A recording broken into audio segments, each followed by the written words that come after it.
में हुकूमती पॉलिसियों की हम बात करेंगे जिनका बराह रास्त असर एक आम आदमी से लेकर ताजिर तबके पर भी पड़ता है। हुकूमती पॉलिसीज जिसमें नए टैक्सेस हैं, बढ़ती हुई महंगाई है, बदलते हुए कवानीन हैं, फिर अब ये हुकूमत की तरफ से जो स्मार्ट लॉकडाउन लगा दिया गया था, अल्लाह का शुक्र है कि कल रात को जो एक बड़ा ब्रेक थ्रू हुआ है खित्ते में, मशरक़ वस्ता में जो ख़ास तौर पर कशीदा सूरत हाल थी, उस सूरत हाल को लेकर के दोनों जानिब से जो नरमी का मुजाहरा किया गया है, अल्लाह करे कि हालात साजगार रहें और ईरान जो है अल्लाह पाक उसको फतह याब करे और साथ ही साथ ये जंग जो है ये ख़त्म हो जाए। इसमें पाकिस्तान का किरदार सालसी का ये लायक तहसीन है। बहरहाल इस डेवलपमेंट के बाद, अब आबनाए हुर्मुज़ खुलने के बाद, ये जो स्मार्ट लॉकडाउन था इसमें कितनी नरमी आएगी आइंदा आने वाले वक्त में, ये भी आपके साथ डिस्कस करेंगे। लेकिन हुकूमती पॉलिसीज़ ये अभी कितना असरअंदाज कर रही है हमारे ताजिर तबके को, इन पॉलिसीज़ के मैशत पर क्या असरात मुरतब हो रहे हैं, आज सब कुछ ये हम डिस्कस करेंगे। इन पॉलिसीज़ के बारे में तमाम तर सूरत हाल को हमारे साथ हमारे चीफ रिपोर्टर जनाब अशरफ मेहताब साहब हैं। गुड मॉर्निंग अशरफ, कैसे हैं आप? Good morning ji, thank you. सबको देखने वालों को भी good morning. Thank you so much. और जी हमारे साथ आजम मार्केट के चेयरमैन जनाब मलिक मोहम्मद अरशद साहब भी हैं। आपको भी वेलकम करते हैं सर अपने मॉर्निंग शो में। कैसे मलिक साहब आप? सब देखने वालों को मेरी तरफ से बहुत बहुत सलाम। वालेकुम अस्सलाम, बहुत शुक्रिया आपका। मलिक साहब आपसे ही आगाज़ कर लेते हैं अपने मॉर्निंग शो का, ठीक है? डिटेल तो हम अशरफ साहब से जानते रहते हैं, लेते रहते हैं, जाहिर है। क्या समझते हैं आप हुकूमती पॉलिसीज़, कितना आप मुतमईन हैं हुकूमत की जानिब से? आम आदमी के लिए कोशिशें की भी जा रही हैं, आपको पता है इस वक्त इकॉनमी जो है दुनिया भर में मुतासिर हुई है, मशरक़ वस्ता में जो सूरत हाल थी, उस सूरत हाल के बाद अब जो पॉलिसीज़ इसके हम भी सफ़र कर रहे हैं, कॉमन मैन भी कर रहा है, ताजिर तबका क्या कहना चाहेंगे, क्या सूरत हाल है? देखिए मैडम, सबसे पहले बात यह है कि ताजिर तबका ना पहले ही क्राइसिस में जा रहे हैं, तो ऊपर से जी ये स्मार्ट लॉकडाउन लग गया है, उस लॉकडाउन की वजह से ना ताजिर बरादरी बहुत ज़्यादा परेशान है। सुना है कि इंशाल्लाह ताला थोड़ी सी रिलीफ मिल रही है, अगर वो रिलीफ मिल जाएगी तो ताजिर बरादरी जो है ना इंशाल्लाह ताला वो अपनी शेड्यूल पर आ जाएगी। ठीक है। देखिए अगर इन्होंने टाइमिंग कर दिया 8 बजे की, 8 बजे की टाइमिंग की वजह से ना जो ताजिर बरादरी है ना बहुत परेशान है, क्योंकि सुबह सुबह दुकानें हमारी खुलती हैं 11 बजे 12 बजे तो आते हैं, तो 1 घंटा दुकानें लगाने में लग जाता है, तो 6 बजे से लेकर 8 बजे तक लोगों का जो माल लिया होता है, जो जिन्होंने ख़रीदारी की होती है, तो 8 बजे तक वो माल सारा समेटते हैं, उसके बाद वो अपने जिसको शॉपिंग बैग बोलते हैं उसमें डाल के वो अड्डों पे बेचते हैं। 9 साढ़े 9 बज जाते हैं, तो अड्डों पे जाता है, फिर अड्डों से माल वो रिसीविंग देते हैं। 10 बजे के बाद वो आगे 11 बजे का टाइम है, वो ट्रक वगैरह वो आगे माल लेके जाते हैं। तो ये कल से ये जो टाइमिंग हुई है 8 बजे की, तो ताजिर बरादरी बहुत परेशान है, ना होल सेलर वाले भी परेशान हैं और रिटेलर वाले भी परेशान हैं। तो खुदाया हुकूमत को चाहिए कि थोड़ा सा सॉफ्ट कॉर्नर करें ये टाइमिंग के हवाले से, ताकि ताजिर बरादरी जो है ना वो अपनी मूवमेंट कर सके। 8 बजे तो वाकई अशरफ साहब सही कह रहे हैं, मुनासिब 10 बजे ठीक है, 2 घंटे कम से कम रिलीफ मिलना चाहिए। क्या कहेंगे इस सूरत? बिल्कुल इस सूरत हाल में तो मैं इनके साथ हूँ इस हवाले से कि देखिए जिन मुल्कों में जंग लगी है वहाँ भी ऐसी सूरत हाल शायद ना हो, मतलब उनसे जो मुतासर मालिक है वहाँ भी ऐसी इस तरह के लॉकडाउन की कोई बात हमने नहीं सुनी। खासतौर पर हमसाया ममालिक की बात कर ले तो वहाँ भी, हालांकि वहाँ कोहराम मचा हुआ है, ना वहाँ गैस मिल रही है, ना वहाँ पे पेट्रोल मिल रहा है, इतनी ज़्यादा वहाँ पे एक मूवमेंट है कि शहरों से लोग माइग्रेट करके गाँव में जा रहे हैं ममालिक में से। ख़ासतौर पर ये भारत जो है हमारे साथ, दिल्ली की बात कर लें, बम्बे की बात कर लें, तो वहाँ से शहरों से लोगों ने माइग्रेशन शुरू कर दी है उस वजह से कि वहाँ ना तो उनको खाने को कुछ मिल रहा है, पेट्रोल नहीं है, गैस नहीं है, इसके अलावा जब ये दोनों चीज़ें नहीं होंगी तो वो पका कुछ नहीं सकता, नौकरी पे नहीं जा सकता। तब उन्होंने ये सोचा है कि भाई गांव में चले जाएँ, कम से कम वहाँ लकड़ियाँ मिल जाती हैं, ओपले मिल जाते हैं, गोबर जिसे कहते हैं, जिसे बने हुए, तो उससे बच्चों की कम रोटी तो पक जाती है। तो यहाँ पे तो अल्लाह का फजल है, कोई ऐसी सूरत हाल नहीं है, हमारा कोई जहाज़ नहीं रुका, कोई हमारा सिर्फ LPG के हवाले से है कि चूँकि कतर से हमारा मुआहदा था और उसकी प्लांट जो बंद हो गया है, अब ये अल्लाह का फजल हो गया कि अल्लाह ताला इस ज़ात ने बड़ा करम किया है, पाकिस्तान को बहुत ही बुलंदियों पे पहुँचा दिया, और ये उसकी ज़ात की वजह से है कि इस वक्त अगर आप देखें ना, टॉक ऑफ द टाउन और इंटरनेशनल नेशनल मीडिया सब के ऊपर सिर्फ पाकिस्तान है, ईरान पाकिस्तान और ये जंग के रुकवाने के और हवाले से। इसमें हमारे फील्ड मार्शल जो है उनकी खिदमत मुबारकबाद के मुस्तहिक हैं, उन्होंने साबित किया कि वो वाकई फील्ड मार्शल हैं, ना सिर्फ हमारे बल्कि अब तो वो पूरी दुनिया में फील्ड मार्शल बन गए, उनके जाने जा रहे हैं, सराहे जा रहे हैं। उनकी खिदमत सारी रात जाके उन्होंने पहले भी और अब ट्रंप को कायल किया और इस हवाले से ट्रंप ने बाकायदा फिर उनकी बात मानी और कहा कि ठीक है, जैसे अब कहते हैं जो हमने कहा वही मान लिया गया। तो इससे बड़ी और खुशी की बात क्या, मैं तो फख्र से मैं समझता हूँ पाकिस्तानी होने के नाते मुझे तो बहुत फख्र हुआ है, लेकिन दुख हुआ है तो वो उन लोगों को हुआ है जो हमारे इस हवाले से जंग के हवाले से जो नहीं चाहते थे ख़त्म हो, वो ममालिक हो या शख्सियात हो, उनको दुख हुआ है तो होने दें उनको दुख। चंद लोग हैं भारत है, अफगानिस्तान है, दुश्मन ममालिक तो ज़ाहिर है उनको अफसोस ही होगा, लेकिन हम चूंकि ये स्मार्ट लॉकडाउन की बात कर रहे थे तो ये कल रात का जो बड़ा फैसला था सीज फायर के बाद, अब इस सीज फायर के बाद इंशाल्लाह दुआ करते हैं हालात साजगार होंगे, तवानाई बहरान भी कम होगा। मलिक साहब ठीक है, स्मार्ट लॉकडाउन है, हम जैसे हम इस प्लेटफॉर्म पे आपको इसलिए मदऊ किया गया था, इसमें थोड़ी नरमी करनी चाहिए हुकूमत को। ये नए टैक्सेस फिर इसमें रेगुलेशंस, ये कारोबार को क्या समझते हैं आप, दस्तावेजी बनाने में मददगार है या फिर इसके लिए मज़ीद मुश्किलात का बाइस बन रहा है? देखिए मैडम, इसमें जो है ना ये नए टैक्सी जो लगाए जा रहे हैं इसमें मज़ीद मुश्किलात आ गई। आगे ताजर बरादरी, देखिए ताजर बरादरी एक रीढ़ की हड्डी है। देखिए हमारी ताजर बरादरी की वजह से हुकूमतें चलती हैं। अगर हम ताजर बरादरी को थोड़ी सी आसानी नहीं देंगे, रिलीफ नहीं देंगे तो ताजर बरादरी ये कैसे मोटिवेट करेगी। तो हमारी हुकूमतों को चाहिए कि थोड़ा सा ताजर बरादरी के साथ आसानी करें, थोड़ा सा उनको रिलीफ दें, ये टैक्स के हवाले से, ये टाइमिंग के हवाले से। तो ये रिलीफ मिलेगी तो इंशाल्लाह ताला आगे हमारे इंडस्ट्रियाँ कामयाब होंगी, तो हमारे मामला सोल्ड आउट होंगे, हमारे जो फैक्ट्री हैं जिनमें हमारी जो मशीनें हैं वो चलेंगी तो ये आसानी पैदा होगी और खुशहाली आएगी। ठीक है। अच्छा, प्रोटेस्ट तो आप करते रहते हैं, अपने हक के लिए आप आवाज़ भी उठाते हैं, एहतजाज, रैलियां भी निकालते हैं, सुनवाई क्यों नहीं होती है, इसके क्या रीज़न है, क्या मसला कहाँ पे है? देखिए जी, मसला तो हमारी, अब मैं क्या कह सकता हूँ कि हुकूमतों को के आगे तो बंदा कुछ ना कह सकता, और हुकूमतों के आगे अपील की जा सकती है। तो हमारी हुकूमतों को चाहिए कि हमारी सुनवाई करें, हमारी बात सुनें, क्योंकि एक हम ताजर बरादरी है, ताजर हैं, क्योंकि ताजरों के साथ इनको चलना चाहिए, क्योंकि एक ताजर ही है जो हुकूमतों के लेके चल रहे हैं और आसानी पैदा कर रहे हैं। तो हमारी हुकूमत को चाहिए, हम अपील कर सकते हैं ना कि खुदाया एक तो इनको कोई टाइमिंग, कोई प्यार मोहब्बत किया जाए जिससे इनको रिलीफ मिले, ताकि ये हमारे मुल्क में खुशहाली आए।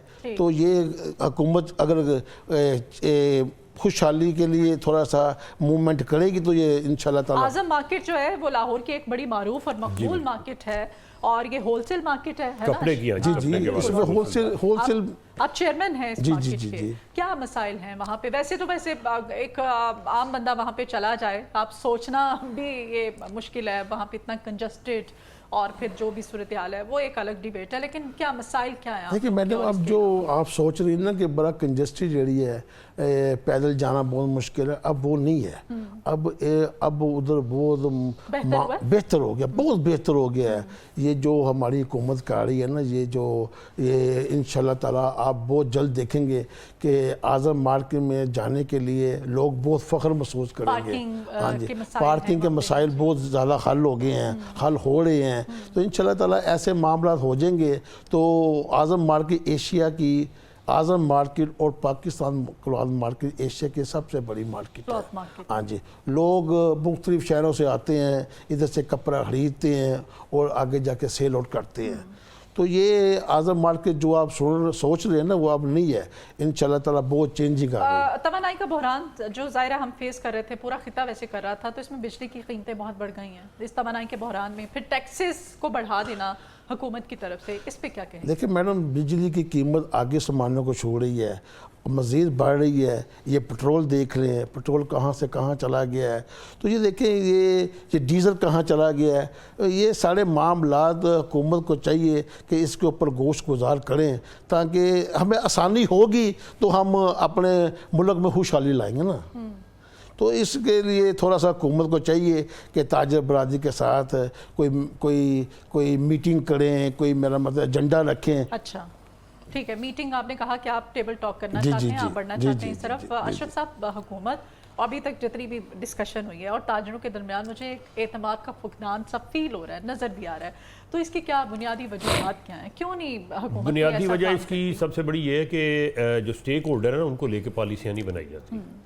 असल में तो जो स्टेक होल्डर अगर उसको बिठाएं, सारे मुल्कों में होता है, थिंक टैंक और स्टेक होल्डर बैठता है, वो बैठ के ज़मीनी कायद बताते हैं हुकूमत को, जो अरबाब इख्तियार है, तो उसके मुताबिक वो पॉलिसी बनती है। लेकिन यहाँ पे होता है कि पॉलिसी वो जो जिन्होंने इम्प्लीमेंट करनी है ना, बाबू जो है, वो पॉलिसी बना के हुकूमत को दे देते हैं रातों रात अपनी जान छुड़ाने के लिए, और जो कुछ वो करना चाहते हैं वो करके दे देते हैं, जिसकी वजह से वो फिर इम्प्लीमेंट जब करते हैं तो उसका फिर नीचे टिकल डाउन इफेक्ट जो है ना बड़ा बुरा आता है। तो ताजर भी इसी वजह से फिर एहतजाज की तरफ रहते हैं। लेकिन मेरी एक ताजर बरादरी से भी गुजारिश है, ख़ास तौर पर जो ये होल सेलर हैं और थोक परचून वाले हैं, कि ये थोड़ा सा अपने आप को रजिस्टर ज़रूर कराएं। इनकम टैक्स के हवाले से मैं बात कर रहा हूँ, मैं बाकी टैक्सेस के हवाले से नहीं बात कर रहा। अच्छा, जिस तरह से जितनी इनकी तादाद है, कोई 1 करोड़ के करीब इस वक्त पाकिस्तान के अंदर जो ताजर है, जो दुकानदारी करता है, रोज़ मुनाफा कमा के लेके जाता है, लेकिन 1 करोड़ बंदा ताजरों में से वो टैक्स में नेट में नहीं है।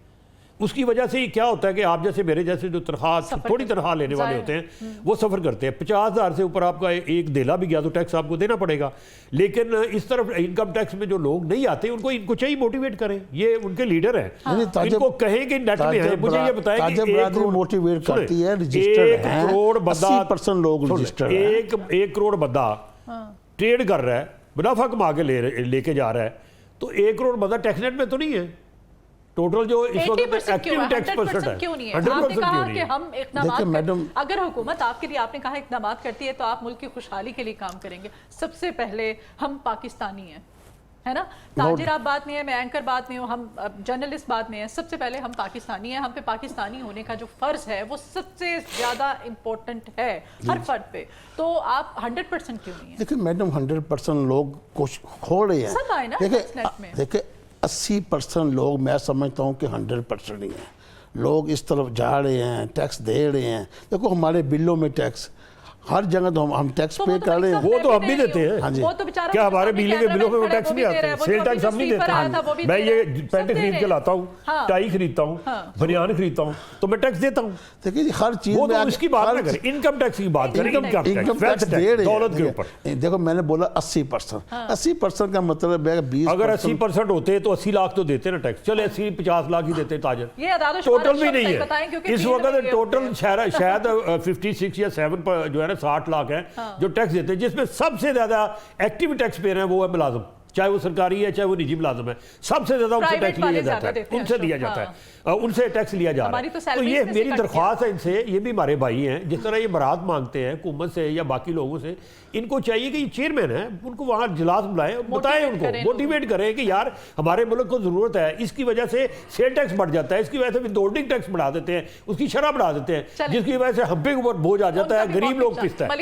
इंशाल्लाह ताला 100% क्यों नहीं? देखिए जी मैडम, हम लगे हुए हैं इंशाल्लाह ताला। इस तरफ लोग आ रहे हैं। मेरे भाई ने जो बोला है, मुझे इनका सवाल बहुत अच्छा लगा है। मैं नेक्स्ट मीटिंग में अपने ताजर भाइयों को बुलाऊंगा, उनके साथ मीटिंग करूंगा इंशाल्लाह ताला। उम्मीद है और लोग हमारी बात मानते हैं, उम्मीद है लोग इस तरफ ज़्यादा आ जाएंगे इंशाल्लाह ताला। क्योंकि अच्छी बात है। टैक्स अगर नहीं देते हैं, इनकम टैक्स की वजह से महंगाई अल्टीमेटली बढ़ती है, और फिर उस महंगाई की वजह से मलिक साहब ताजिर का और जो सारिफ का जो कनेक्शन है, जो रिलेशन है, वो भी मुतासिर होता है, आपका कारोबार मुतासिर होता है, आप खरीदो फरोख्त पे असरअंदाज होती हैं ये चीज़ें। मजीद भी इस पर हम बात करते हैं। अशरफ साहब, मौजूदा पॉलिसीज़ कारोबार को क्या लगता है, आपको फ़रोग दे रही हैं? वो तो बड़े अपसेट हैं ताजिर तबका, तो फिर मार्केट में जमूद पैदा कर रही हैं। क्या इस वक्त एक्चुअल जो सिचुएशन है वो क्या है? मसला ये है कि कुछ ना कुछ देखिए, पाकिस्तान के लिए जो टैक्स के हवाले से या आमदन के हवाले से है ना, कोई मामला गड़बड़ी रहते हैं। 2-4 महीने कुछ सुख आता है तो फिर कोई ना कोई मसला बन जाता है, कोई ऊपर से चेंज आ जाती है, कोई FBR की तरफ से नए कवानीन आ जाते हैं। वो मैं बताया ना कि स्टेक होल्डर को साथ नहीं बिठाते। ब्यूरोक्रेसी को लगाम डालने वाला कोई नहीं। ब्यूरोक्रेसी को पिछले 78 साल से कोई लगाम नहीं डाल सकता, कोई नहीं है। आपकी बात बहुत बड़ी है। अभी आप टैक्स की बातें कर रहे हैं ना, ब्यूरोक्रेसी की आपने बात की है। अगर वो लोग, कई लोग खौफजदा हैं, टैक्स के जाते हैं, कोई नैब पड़ जाती है, कोई मेरा मतलब है कोई ये सिस्टम में आ जाते हैं, तो वो उनसे सवाल जवाब पूछते हैं, लोग खौफजदा होते हैं। देखिए जी, ये लोग अपने शेड्यूल में रहते हैं कि ताकि हम टैक्स भी दें और हमारे ऊपर ये लागू ना हो, तो वो उस वजह से भी कुछ लोग हम कन्विंस कर रहे हैं उनको कि ऐसा कोई मामला नहीं है, खुदाया इस तरफ आए, और लोग हमारी बात सुन रहे हैं और इस तरफ आ रहे हैं। तो ये कुछ ये थोड़ा सा हमारी गवर्नमेंट की तरफ से ये खौफ है ना, ये थोड़ा सा हट जाएगा ना, तो इंशाल्लाह ताला ये मेरे भाई ने बोला कि आपने बोला 100%, ये 100 नहीं, ये 110 आएगा इंशाल्लाह। अल्लाह करे वो दिन भी आए, हम यहाँ बैठ के रिपोर्ट कर रहे हो, हम आपको अगेन बुलाएं, हम कहें कि वाकई 100% ताजिर तबका जो है वो अशरफ टैक्स देने लग गया है। क्या ब्यूरोक्रेसी की हम बात कर रहे थे, वो सफर कर रहा है उससे, वो सिर्फ ताजिर तबका नहीं कर रहा, आप भी कर रहे हैं, मैं कॉमन सब लोग सफर कर उसका मैं बताता हूँ ना कि IMF ने आज से नहीं, इनको बड़ी देर पहले से भी कहा था कि ये जितने सरकारी मुलाजम हैं, बड़े लोग हैं, छोटे, इनके साथ से क्यों नहीं डिक्लेयर करते आप। पिछले मतलब 70 75 78 साल की बात कर ले तो इनको तो वॉलंटरी करनी चाहिए ना, रजाकाराना तौर पे। ये भी इसी मुल्क के शहरी हैं और ये इंजॉय कर रहे हैं, इनको गाड़ियाँ मिली हुई हैं फ्री में, इनको घर फ्री में मिले हुए हैं, पेट्रोल फ्री में मिला हुआ है, इनको गैस के बिल बिजली कुछ देना नहीं पड़ रहा। अगर जब इनको पल्ले से कोई नहीं देना पड़ रहा तो इनको तो हरा हरा नजर आएगा ना, सब अच्छा नजर आएगा। ये कहेंगे ये गरीब तो ऐसे चीखता चलाता रहता है, ये तो ऐसे जलसे जुलूस, इनको काम कोई नहीं, शौक है, ये सड़कों पर आ जाते हैं। ताजिरों के कोई मसाइल तो नहीं है। वही मैं करने लगा बात, उसी में ये भी शामिल है, ये भी सड़कों पे आते हैं। तो ये हुकूमत को चाहिए, अरबाब इख्तियार को, पॉलिसी साजों को चाहिए कि वो उनको जोड़े, स्टेक होल्डर को ले साथ, जिस तरह दूसरे मुल्कों में होता है। उनका काम है इंप्लीमेंट करना, उनका काम पॉलिसी बनाना नहीं है। सरकारी मुलाजिम जो हैं, बाबू जो है, उनका काम है कि उसको जो हुकूमत ने बना के दिया उस पर अमल दरामद करवाएं। तो जब वो खुद ही बना के देंगे, अपनी बीच में से निकाल लेंगे। अब जाके इन्होंने वादा किया IMF से दिसंबर तक जो है ना, सारे जितने बड़े बड़े अफसर हैं बाकी हैं, उनके गोशवारे अब शाया कर देंगे। पहले क्यों नहीं किए भाई? दुबई में पता नहीं कहाँ कहाँ इनकी फैमिलियाँ देखें, 50% से ज्यादा लोग इसमें डबल नेशनल है, ड्यूल नेशनल है। किस लिए रखे हुए हैं? आइन कहता है कि ना तो किसी ओहदे पे बैठ सकता है, सियासतदान हो, 5 कोई हो, छुट्टी लेके वो बाहर चले वो जाते 6 महीने में 2 चक्कर लगाते हैं, माल सारा जो समेटते हैं जाके वहां जमा कराते हैं, अपने बच्चों को याशी, बच्चे सारे बाहर बैठे हुए हैं, वहां पढ़ रहे हैं, और यहाँ पाउंड्स कमा रहे हैं, आपको कोई पूछने वाला नहीं है। ये सही कह रहे हैं आप। मुझे ये बताया ना, एक सेक्रेटरी है, जब वो जा रहा होगा तो जो मुतलका वहाँ पे एयरपोर्ट का ये जो भी मुतलका महकमा है, उसके सेक्रेटरी को फोन जाएगा तो उसका तो प्रोटोकॉल लग जाएगा, उसका ब्रीफ के तो चेक करने के लिए जाएंगे, जहाज में रख के आ जाएंगे। वाले भी स्टूडेंट्स को चाहे जो कुछ भी हो, मैं कहता हूँ चाहे जो कुछ भी हो, वो जो भी ले जाएगा उसको तो बड़े प्रोटोकॉल से जाकर रखेंगे। तो गरीब का तो वहाँ बस्ता खोल लेते हैं, वहां तो उसकी बेइज्जती करते हैं, सारी चीजें निकाल लेते हैं। तो जब तक ये चीजें ठीक नहीं होगी, इक्वल कानून नहीं होगा, और खास तौर पे इन बाबुओं के और ये बड़े बड़े जो अशराफियां हैं, इनको वो लगाम नहीं डाली जाएगी, तो मुल्क के अंदर ये टैक्स का निज़ाम ऐसे ही रहेगा। जब ये 17 अरब डॉलर की ये सालाना जो बरात लेते हैं, किस चीज में लेते हैं भाई?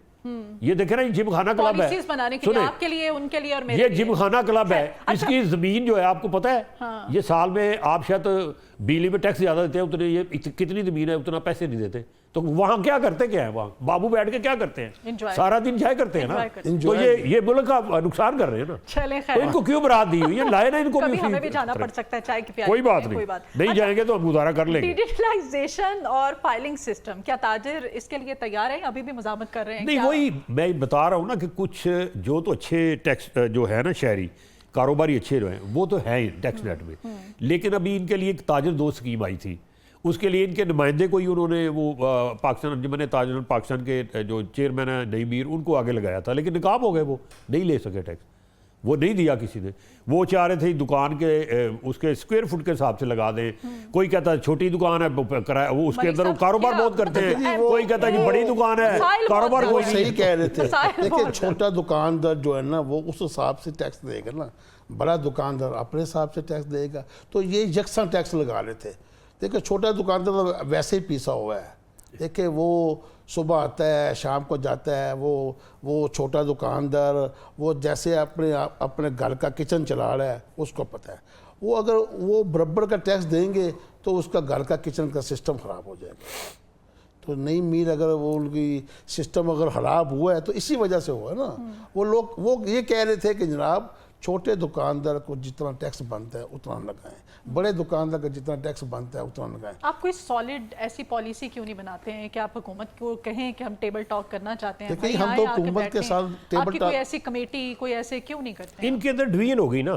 कुछ हुकूमत के साथ मिले हुए हैं, कुछ इख्तिलाफ में चले जाते हैं। जो हुकूमत वाले हैं वो उनका साथ देते हैं, डिवीजन जो जिनकी हुई है वो उनका साथ देते हैं। भाई जो बात कर रहे हैं, मैं इनके ऊपर इत्तेफाक करता हूँ, नो डाउट। जो जिसकी हुकूमत, जिसकी लाठी उसकी भैंस है, देखिए जो नून लीग की हुकूमत है या किसी की भी हुकूमत है, जिसकी हुकूमत है वो उसको मोटिवेट कर रहे हैं, उसको प्रेफर कर रहे हैं, लेकिन हुकूमत को चाहिए कि यकसा एक तराजू में रह के काम करना चाहिए। अगर हम अपने नुमाइंदे को मोटिवेट करें, लेकिन उतना करें जितना दूसरे लोग पीछे ना सही। जाएं। हम दूसरे लोगों को मोटिवेट नहीं कर रहे, अपने लोगों को रिलीफ दे रहे हैं, तो ये नाइंसाफ़ी की बात है। ठीक है जी। मलिक साहब, आपको आज बुलाने का पर्पस ये था कि आपके जितने भी आपका बुलाने का बहुत शुक्रिया। You are most welcome. ताजर कम्युनिटी के जितने भी मसाइल हैं उनको हाईलाइट किया जा सके। हमारे साथ जी ये आजम क्लॉथ मार्केट के चेयरमैन मलिक मोहम्मद अरशद साहब थे, आपके आने का बहुत शुक्रिया। और हमारे चीफ रिपोर्टर मियां अशरफ मेहताब साहब भी हमारे साथ थे। अशरफ मेहताब साहब, आपका भी बहुत शुक्रिया।